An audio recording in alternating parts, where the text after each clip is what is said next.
जी बच्चों, today we are going to start our second lecture. आपकी जो न्यू बुक है उसमें टाइप्स ऑफ वेक्टर्स को मेंशन नहीं किया हुआ, लेकिन कुछ ऐसी इंपॉर्टेंट टर्म्स हैं जिसको सीखना बहुत ज़रूरी है, क्योंकि इसको हम लेटर आने वाले जितने भी चैप्टर्स हैं उसके अंदर कहीं ना कहीं यूज़ ज़रूर करेंगे। तो हम स्टार्ट कर रहे हैं हमारा आज का जो सेकंड लेक्चर है। इसमें हमने सीखना है कुछ डिफरेंट टाइप्स ऑफ वेक्टर्स को। तो देखिए, जो डिफरेंट टाइप्स ऑफ वेक्टर्स हैं इसमें मैंने जो ब्रीफली सारी की सारी टाइप्स हैं जो हम कॉमनली यूज़ करेंगे वो मेंशन कर दी हैं। तो टाइप नंबर वन से हम स्टार्ट करेंगे। टाइप नंबर वन है रिजल्टेंट वेक्टर। रिजल्टेंट वेक्टर क्या होता है? एक ऐसा वेक्टर जिसके अंदर तमाम वेक्टर्स का कंबाइंड इफेक्ट प्रेजेंट हो, इसको हम रिजल्टेंट वेक्टर कह रहे होते हैं। डायग्राम में देखें आप, अगर आप इमेजिन कर लें कि लेट्स से ये वेक्टर ए है और इसी तरह हमने ये डिफरेंट डायरेक्शन में कोई वेक्टर बी इमेजिन कर लिया है, और अगर आप इसका रिजल्टेंट इफेक्ट लेना चाहें तो बहुत ही सिंपल मेथड होता है कि आप वेक्टर के हेड साइड को दूसरे वेक्टर के टेल के साथ कनेक्ट कर देंगे। सही है, ये वेक्टर ए है और वेक्टर बी के टेल के साथ हम इसको कनेक्ट करेंगे। अब जो रिजल्टेंट लेने का मेथड होता है कि आप फर्स्ट वेक्टर के टेल से लास्ट वेक्टर के हेड तक एक वेक्टर ड्रॉ कर दें, ये आपको इसका रिजल्टेंट इफेक्ट देगा। और ये एक ऐसा सिंगल वेक्टर होता है जिसके अंदर तमाम वेक्टर्स का कंबाइंड इफेक्ट प्रेजेंट होता है। तो आप इस मेथड से एक रिजल्टेंट वेक्टर जो है वो गेन कर सकते हैं। इसके बाद नेक्स्ट सेकंड टाइप पे हम मूव कर रहे हैं। सेकंड टाइप में हम कंबाइंड कवर करेंगे parallel and anti parallel vectors को। अब इसमें जो हमारी टाइप है पैरेलल वेक्टर्स, पैरेलल वेक्टर्स होता है कि अगर दो वेक्टर्स वो सेम डायरेक्शन में पॉइंट कर रहे हो, लेकिन अगर सेम डायरेक्शन में लाई कर रहे हो तो उसको आप पैरेलल वेक्टर कहेंगे। सही है। अच्छा, इसमें देखिए जो डेफिनेशन है कि the vectors pointing in the same direction, तो वो पैरेलल वेक्टर्स कहलाएंगे। अब पैरेलल वेक्टर्स के लिए ये जरूरी नहीं है कि जो वेक्टर्स हैं उनका मैग्नीट्यूड इक्वल हो। इसमें सिर्फ ये होता है कि कोई भी दो वेक्टर आप इमेजिन कर लें। सही है, जैसे आप ये कह दें कि वेक्टर ए है और ये आप कोई दूसरा वेक्टर इमेजिन कर लें, मतलब वेक्टर्स की डायरेक्शन सेम होना जरूरी है। सही है, तो इसको आप पैरेलल वेक्टर कहेंगे। स्टार्टिंग पॉइंट चाहे सेम हो या ना हो, मैग्नीट्यूड चाहे इक्वल हो या ना हो, इसमें ये कंडीशन नहीं होती। सिर्फ दो वेक्टर्स अगर वो सेम डायरेक्शन में है तो आप उसे कहेंगे ये पैरेलल वेक्टर्स है। और इम्पॉर्टेंट यहाँ से जो कॉन्सेप्ट आपको पता होना चाहिए कि पैरेलल वेक्टर्स में जो एंगल है वो 0 डिग्री होता है। सही है। इसी तरह इसके बिल्कुल उलट आप दूसरा वेक्टर देख लें, that is anti parallel vector. Anti parallel vector क्या होता है? ऐसा vector that pointing in opposite direction, मतलब अगर दो वेक्टर्स की डायरेक्शन एक दूसरे के उलट हो जाए तो इसको आप कहेंगे ये एंटी पैरेलल वेक्टर है। सही है। इसको अगर आप डायग्राम में ड्रॉ करें तो एक वेक्टर आप किसी इस डायरेक्शन में ड्रॉ कर दीजिए और जो दूसरा वेक्टर है वो इसके आप उलट ड्रॉ कर दें। मैग्नीट्यूड इक्वल होना यहाँ पे कंडीशन नहीं है, बस दो वेक्टर्स की डायरेक्शन अगर एक दूसरे के ऑपोजिट हो जाती है, इस केस में अगर आप एंगल की बात करें तो ये 180 डिग्री होगा एंगल। सही है। और इसके बाद हम जो नेक्स्ट हम डिस्कस करने जा रहे हैं वो है इक्वल वेक्टर। इक्वल वेक्टर क्या होते हैं? इसके नेम से ही आपको जो है डेफिनेशन का पता चल जाना चाहिए कि ऐसे वेक्टर्स जिनका मैग्नीट्यूड इक्वल हो और उनकी डायरेक्शन भी सेम हो, फिर ही आप उसको इक्वल वेक्टर कहेंगे। तो सिंपली आप इसकी डेफिनेशन कवर कर सकते हैं कि two vectors of same magnitude and pointing in the same direction, यानी कि मैग्नीट्यूड भी सेम होना चाहिए। इक्वल वेक्टर की ये कंडीशन हो गई कि मैग्नीट्यूड भी सेम हो और डायरेक्शन भी सेम हो, तो इसको कहते हैं आप इक्वल वेक्टर। तो एग्जाम्पल आप कोई सी इमेजिन कर सकते हैं, जैसे आप यहाँ पे ड्रॉ कर लीजिए कि ये लेट्स से कोई वेक्टर है ए और बिल्कुल इतने मैग्नीट्यूड का आप एक और वेक्टर इमेजिन कर लीजिए जो कि इसी डायरेक्शन में लाई कर रहा है, that is let's suppose vector B. तो यू कैन से दैट कि ए और बी वेक्टर दोनों मैग्नीट्यूड में इक्वल हैं, और सेकंड चीज के एंगल इक्वल वेक्टर्स के बिटवीन 0 डिग्री होगा क्योंकि ये पैरेलल लाई कर रहे हैं। तो इस तरह से आपकी ये थर्ड टाइप भी कवर हो चुकी है। इसके बाद हम मूव कर रहे हैं type number 4, that is negative vector.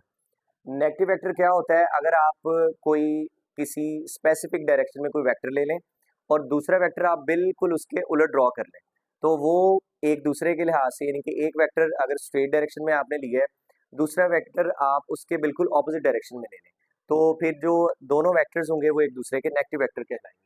देखिए कि two vectors of same magnitude and pointing in opposite direction, अगर दो वेक्टर्स का मैग्नीट्यूड इक्वल हो और वो डायरेक्शन में एक दूसरे के उलट हो तो आप उसे कहेंगे ये नेगेटिव वेक्टर है, are said to be negative vector of each other. तो इसकी अगर आप डायग्राम ड्रॉ करना चाहें तो बिल्कुल सिंपल है, आप ये एक वेक्टर जो है किसी एक स्पेसिफिक डायरेक्शन में ड्रॉ कर दें और जो दूसरा वेक्टर है वो आप इसके बिल्कुल उलट ड्रॉ कर दीजिए, तो ये वेक्टर होगा माइनस बी। देखिए अगर वेक्टर को आप किसी एक स्पेसिफिक डायरेक्शन में ले रहे हो तो आप उसको मैग्नीट्यूड वाइज पॉजिटिव कहेंगे और अगर आप उसके उलट ड्रॉ कर लेते हैं तो वो नेगेटिव हो जाएगा। तो ये दोनों वेक्टर अब एक दूसरे के लिए नेगेटिव वेक्टर कहलाएंगे और इनमें जो एंगल है क्योंकि एंटी पैरेलल है तो 180 डिग्री होगा। सही है। इसके बाद हमारी टाइप नंबर 5 है, that is coplanar vector. Coplanar में ऐसा होता है कि अगर बहुत सारे दो वेक्टर्स या दो से ज़्यादा वेक्टर्स वो एक ही सिंगल प्लेन के अंदर लाए कर रहे हो। अब सिंगल प्लेन क्या है, जैसे ये व्हाइट बोर्ड है तो व्हाइट बोर्ड एक प्लेन सरफेस है, तो इसके अंदर अगर कुछ आप वेक्टर्स ड्रॉ कर लें जो प्लेन के बिल्कुल इनसाइड लाई करें, जैसे 2D सरफेस के अंदर अगर वेक्टर्स आ जाएं तो उसको आप प्लेन वेक्टर्स कहेंगे। फॉर एग्जाम्पल जैसे आप देखिए यहाँ पे हम दो वेक्टर्स ड्रॉ कर सकते हैं। ये एक वेक्टर मैंने ड्रॉ कर लिया, लेट्स से कोई डिफरेंट डायरेक्शन में, नेम इसका आप कोई भी रख सकते हैं। ये कोई दूसरा वेक्टर मैंने ड्रॉ कर दिया है और ये इसी तरह मैंने कोई थर्ड वेक्टर ड्रॉ कर दिया। अब ये सारे वेक्टर वो हैं जो इस प्लेन के अंदर लाई कर रहे हैं, यानी कि व्हाइट बोर्ड के अंदर ड्रॉ हो रहे हैं, इसको आप कोप्लेनर वेक्टर कहेंगे। इसको आप यूं भी ड्रॉ कर सकते हैं कि लेट्स से एक वेक्टर इधर है और दूसरा वेक्टर कहीं इस डायरेक्शन में है और तीसरा वेक्टर कहीं इस डायरेक्शन में है, तो सारे ये व्हाइट बोर्ड के ऊपर ड्रॉ हो रहे हैं, तो ये कोप्लेनर वेक्टर्स हैं। सही हो गया, मतलब ये एक प्लेन सरफेस जो है कैरी कर रहे हो इस तरह से। एक्स एक्सिस और वाई एक्सिस के अंदर कोई भी आप वेक्टर इस किसी भी आर्बिट्रेरी डायरेक्शन में ड्रॉ कर सकते हो। आप एक्स और वाई एक्सिस में जहां पर भी कोई वेक्टर ड्रॉ करेंगे वो कोप्लेनर वेक्टर होगा। हाँ, कोप्लेनर वेक्टर अगर 3 है और वो प्लेन के अंदर आ रहे हैं तो कोप्लेनर है, लेकिन लेट्स से हमने एक थर्ड वेक्टर ड्रॉ किया और वो थर्ड वेक्टर जो है वो प्लेन से आउट हो गया, तो जो प्लेन से आउट हो जाएगा वो कोप्लेनर नहीं होगा। आप कह सकते हो कि ये ब्लू और ब्लैक वेक्टर जो है ये कोप्लेनर है, लेकिन ये जो रेड वाला वेक्टर है ये कोप्लेनर नहीं है। तो ये चीज़ आपने माइंड में रखनी है। सही है, तो ये इसका आप डायग्राम वाइज एक आइडिया ले सकते हो। इसके बाद हमारी टाइप नंबर 6 है, that is null vector. Null vector को जीरो वेक्टर भी कहा जा सकता है।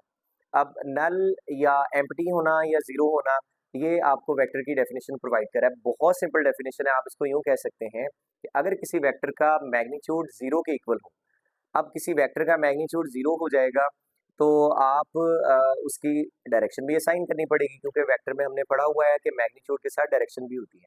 तो अब जीरो क्वांटिटी की कोई स्पेसिफिक डायरेक्शन तो नहीं होगी, लेकिन आप इसे सिंपली ये कह सकते हैं कि एक ऐसा वेक्टर जिसका मैग्नीट्यूड जीरो हो और डायरेक्शन कोई स्पेसिफिक ना हो, मतलब आर्बिट्रेरी डायरेक्शन का हम वर्ड यूज कर सकते हैं। तो क्या डेफिनेशन बनेगी, the vector whose magnitude is equal to zero and having arbitrary direction, मतलब उसकी कोई फर्जी डायरेक्शन होगी। और मजीद इसके लिए ये कि हम इसको ड्रॉ नहीं कर सकते। सही है, क्योंकि किसी वेक्टर को ड्रॉ करने के लिए मैग्नीट्यूड होना जरूरी होता है किसी स्पेसिफिक डायरेक्शन में, so can not be drawn physically. अच्छा, आपको ये जो नल वेक्टर है ये ऑब्टेन कैसे हो सकता है, अगर आप एक वेक्टर में, लेट्स से एक वेक्टर है ए, अगर आप इसी वेक्टर में दूसरा वेक्टर इसके बिल्कुल ऑपोजिट ऐड कर दें, तो एक वेक्टर जब आप दूसरे में ऐड करेंगे तो देखिए ये इक्वल मैग्नीट्यूड के वेक्टर हैं और ऑपोजिट डायरेक्शन में लाए कर रहे हैं, तो जब आप इनको ऐड करेंगे तो इसका जो रिजल्टेंट वेक्टर है वो आपको मिलेगा। देखिए ए ये पॉजिटिव वेक्टर है किसी एक डायरेक्शन में और ये दूसरा वेक्टर ये बिल्कुल इसके हमने उलट लिया है, दैट इज नेगेटिव ए। तो जब आप इनको ऐड करेंगे तो इसका आंसर जीरो आपको मिलेगा। जीरो के ऊपर आपने वेक्टर सिंबल जरूर प्लेस करना है, क्योंकि वेक्टर्स हमने कहा हुआ है कि ये नल वेक्टर है, तो नल वेक्टर के लिए जीरो के ऊपर वेक्टर साइन प्लेस करना जरूरी है। सही है, ये हमारी टाइप नंबर 6 कवर हो गई। टाइप नंबर 7 है हमारी पोजीशन वेक्टर। पोजीशन वेक्टर को कवर करने से पहले आपको टाइप नंबर 8 में पहले कवर करवाऊंगा। टाइप नंबर 8 में हमने डिस्कस करना है पहले यूनिट वेक्टर को, इसके बाद हम पोजीशन वेक्टर को कवर करते हैं। अब देखिए ये जो यूनिट वेक्टर है इसमें भी आपको अगेन से आइडिया लगाना होगा नेम से। यूनिट कहते हैं सिंगल होने को, एक सिंगल वैल्यू होने को। तो यूनिट वेक्टर की डेफिनेशन क्या होगी, ऐसा वेक्टर जिसका मैग्नीट्यूड 1 के इक्वल हो। इसका स्पेसिफिकली यूज क्या है, ये बहुत इंपॉर्टेंट है और इसको हम अपकमिंग टॉपिक्स के अंदर भी यूज करेंगे इस कॉन्सेप्ट को। यूनिट वेक्टर एक ऐसा वेक्टर होता है जिसका मैग्नीट्यूड 1 है इसका यूज इसलिए किया जाता है कि आप किसी भी वेक्टर की डायरेक्शन को रिप्रेजेंट कर सकते हो। यूनिट वेक्टर एक ऐसा वेक्टर होता है जो किसी भी वेक्टर की डायरेक्शन डिस्क्राइब करने के लिए यूज किया जाता है। तो देखिए ये चीज यहाँ पे मेंशन की हुई है कि vector whose magnitude is equal to 1 and is used to describe the direction of any given vector. किसी भी गिवन वेक्टर की डायरेक्शन आप इससे डिस्क्राइब कर सकते हैं। यहाँ से हम एक फार्मूला कवर करते हैं। देखिए आप जो वेक्टर टर्म होती है उसके लिए हमने ये कंडीशन पड़ी हुई है कि एक वेक्टर क्वांटिटी वो होगी जिसमें दो चीजें मौजूद हैं। नंबर 1 मौजूद हो मैग्नीट्यूड और सेकंड चीज हमें चाहिए इसकी डायरेक्शन। सही है। तो अगर आप इसको वेक्टोरियली प्लेस करें, लेट्स से कि वेक्टर है ए, उसका मैग्नीट्यूड आप लिखेंगे वो लाइट फेस लेटर में लिखा जाएगा, आप सिंपली ए से रिप्रेजेंट कर सकते हो। और जो डायरेक्शन है, डायरेक्शन के लिए आपने जो वेक्टर यूज करना है वो ए वेक्टर के ऊपर ए जो सिंपल नोटेशन है इसके ऊपर आप हैट या कैप सिंबल यूज करेंगे। ये जो हैट या कैप सिंबल होता है ये यूनिट वेक्टर की नोटेशन है।